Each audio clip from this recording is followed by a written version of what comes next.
हम डिस्कस करने वाले मैग्नेटिक रेजोनेंस इमेजिंग। ठीक है, तो ये जो एमआरआई होता है, एमआरआई बेटा एक नॉन इन्वेसिव इमेजिंग टेक्निक होती है। ठीक है, नॉन इन्वेसिव इसलिए बोलते हैं क्योंकि इसमें किसी भी एनिमल को नुकसान नहीं पहुंचाया जाता, या फिर किसी भी ह्यूमंस को या फिर टिश्यू को नुकसान नहीं पहुंचाया जाएगा। ठीक है, ये हार्मफुल नहीं होता। ठीक है, और जैसे फॉर एग्जांपल हम बात करें कि एक्सरे और सीटी स्कैन में क्या होता है, रेडिएशन होता है, लेकिन एमआरआई में कोई रेडिएशन वगैरह नहीं होता। ठीक है, तो ये थोड़ा सेफर हो जाता है। ठीक है, तो एमआरआई का यूज किया जाता है विजुलाइज करने के लिए internal structure of the brain. ठीक है, और एमआरआई एक प्रिंसिपल पे काम करता है जिसको बोलते हैं बेटा एनएमआर, यानी न्यूक्लियर मैग्नेटिक रेजोनेंस।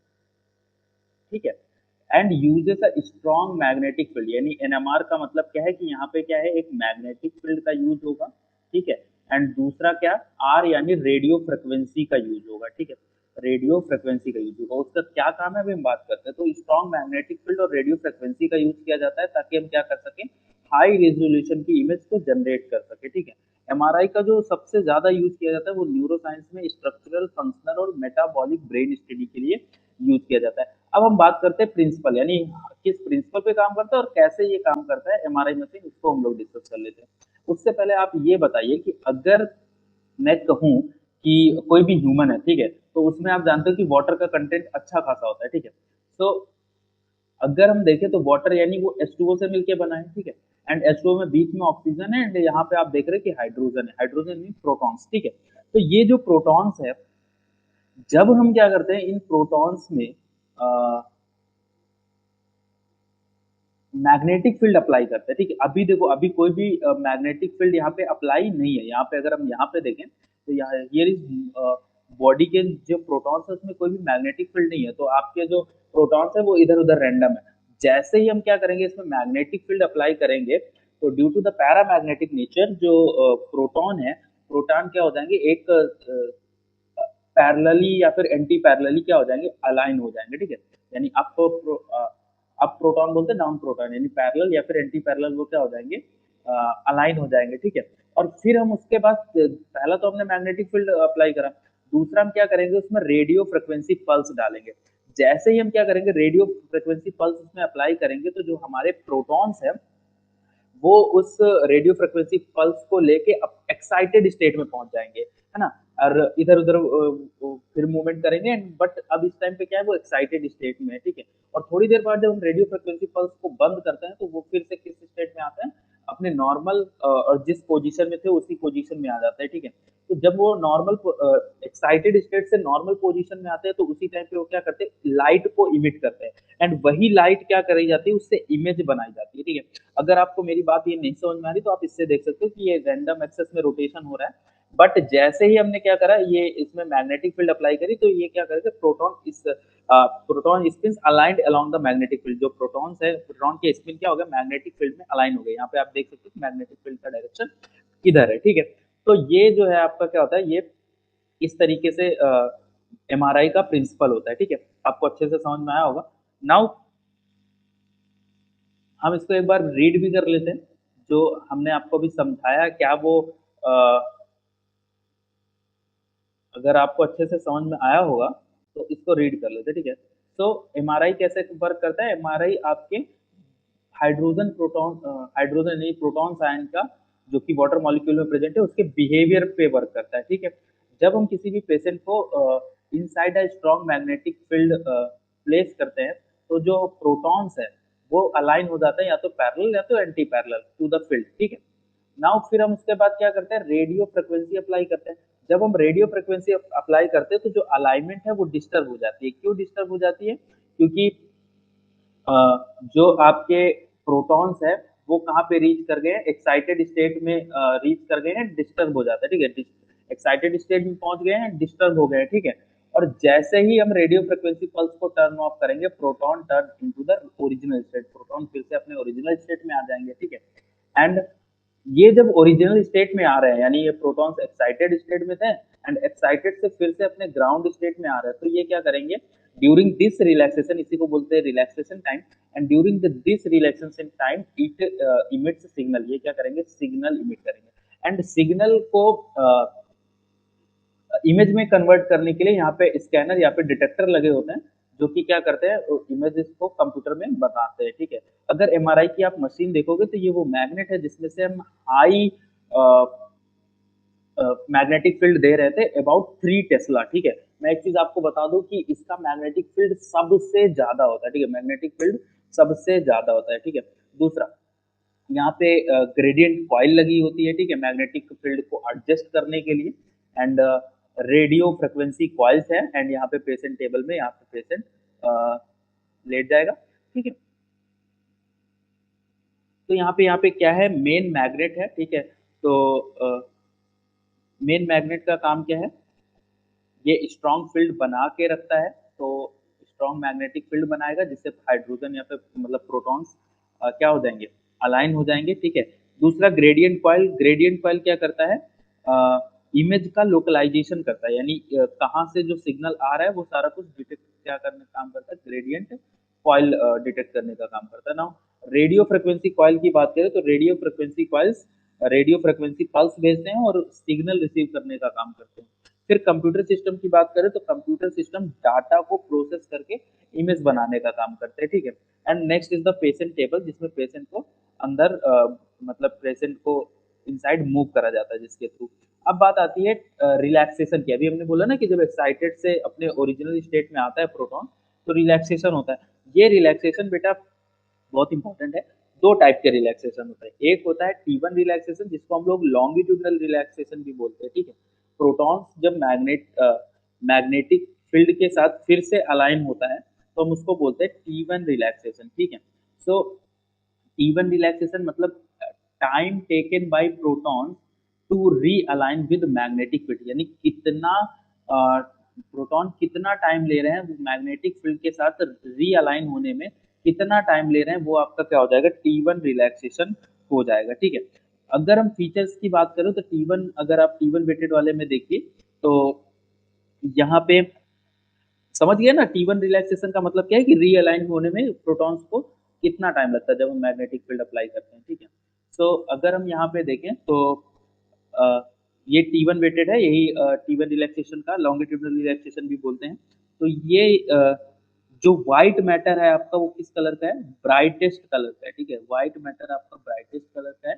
एंड जो ग्रे मैटर है आपका बेटा वो डार्क कलर का है, ठीक है। ग्रे मैटर या फिर हम बात करें यहाँ पे CSF भरा हुआ है तो वो भी कैसा है, डार्क है, ठीक है। तो अगर मैं एनाटॉमी के एनाटॉमी से रिलेट कर दूं तो यहाँ पे एनाटॉमिकल स्ट्रक्चर जो है बहुत अच्छे आते हैं, ठीक है, बेस्ट फॉर एनाटॉमिकल स्ट्रक्चर।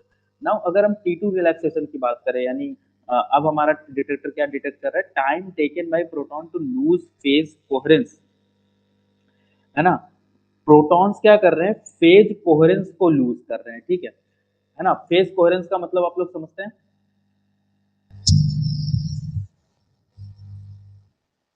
जब भी जब प्रोटॉन को जब रेडियो फ्रिक्वेंसी देते हैं तो रेडियो फ्रिक्वेंसी से क्या होता है, प्रोटॉन अपने डिस्टर्ब होने लगते हैं, ठीक है। एंड पहले तो एक रिदम में घूम रहे थे, ठीक है, सारे के सारे, जैसे फॉर एग्जांपल ये है ना, प्रोटॉन है एंड ये प्रोटॉन है, ठीक है।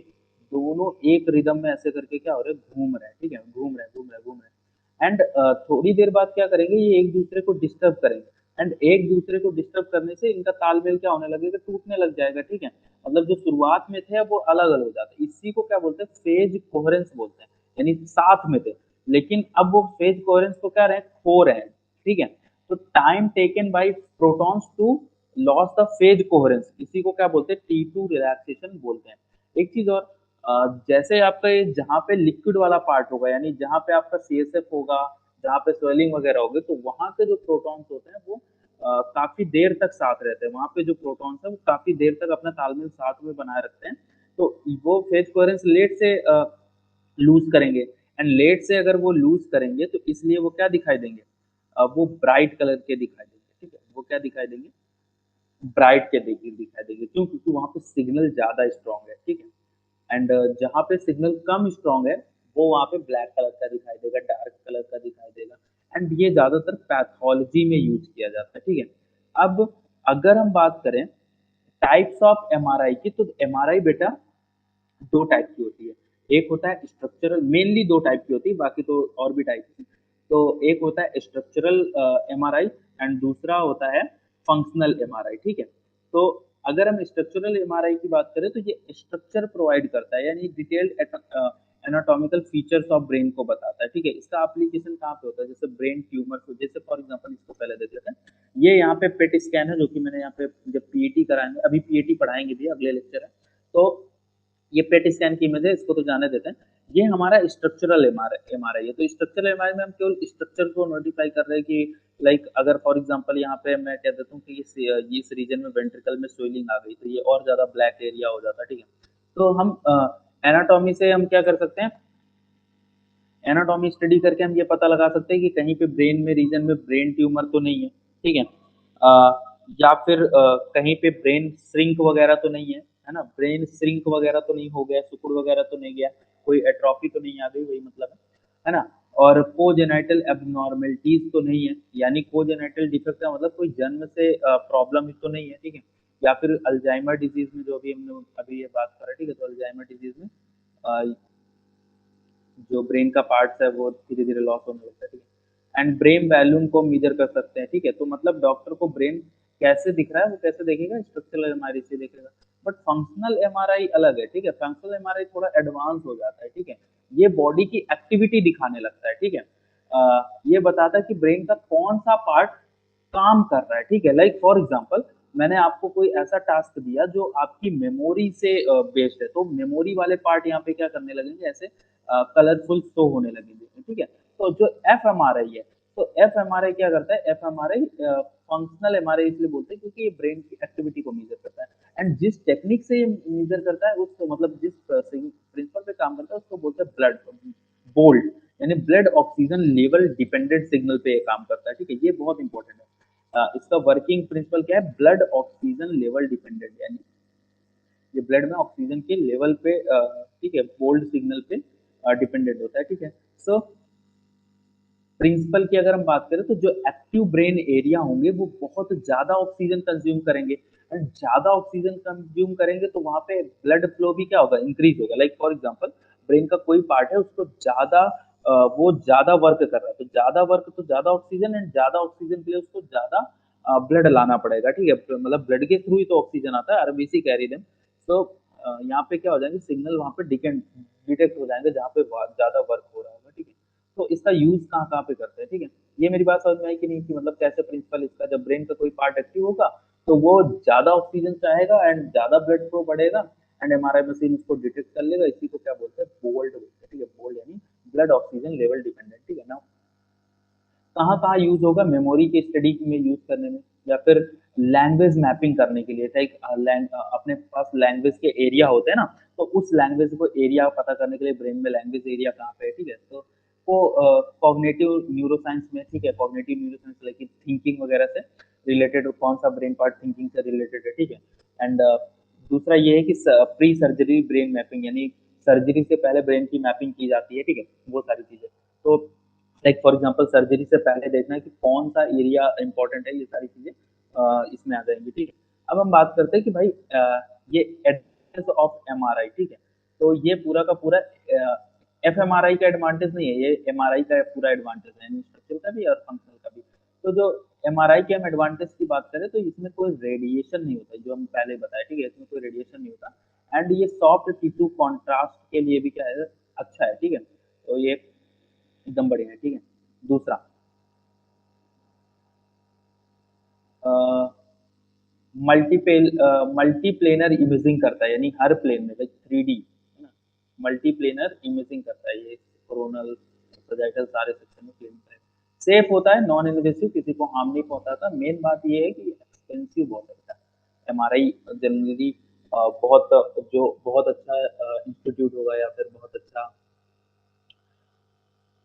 हॉस्पिटल वगैरह होगा तो वहाँ पे एमआरआई होता है, ठीक है। और दूसरा ये प्रोसेस क्या है, टाइम कंज्यूमिंग बहुत है, ठीक है। और can not be used in patient with metal implant, ठीक है। ऐसे पेशेंट जिनको मेटल इम्प्लांट्स है, यानी उनकी बॉडी में लाइक मेटल की, फॉर एग्जांपल किसी का पैर डिफेक्टेड है तो मेटल की रॉड पड़ी हुई है उसमें, तो वो क्योंकि हमने बताया ना कि जो एमआरआई होती है वो 3 टेस्ला पे काम करती है, ठीक है। तो जो आप लोग अगर जानते हो कि जो लोहे वाला जो जंक होता है, ठीक है, मतलब जितना भी मेटेलिक जंक होता है उसको उठाने के लिए भी एक इलेक्ट्रोमैग्नेट का यूज किया जाता है, तो उसमें भी 2 टेस्ला से कम ही मैग्नेटिक फील्ड यूज होती है, यानी लोहे का इतना बड़ा कचरा उठाने के लिए। एंड इसमें कितना 3 टेस्ला यूज होता है, यानी बहुत ज्यादा मैग्नेटिक फील्ड यूज होता है। तो अगर कोई मेटल इम्प्लांट पेशेंट जाएगा तो उसको तो एक खींच के क्या बताओ डेथ ही हो जाए उसकी, ठीक है। एंड दूसरा क्लास्ट्रोफेबिया इन सम पेशेंट, यानी बहुत सारे पेशेंट है जो एमआरआई में बैठने से या एमआरआई से बहुत ज्यादा डरते हैं, ठीक है। तो ये भी है, वहाँ पे डर भी लगता है, डर का माहौल, क्योंकि वहाँ पे एकदम मतलब एक कोई भी मेटल की चीज नहीं है, एकदम सारी कुछ शांति वगैरह रहती है, तो क्लास्ट्रोफोबिया हो जाता है, यानी डर लगता है, ठीक है। तो this is all about MRI. Okay.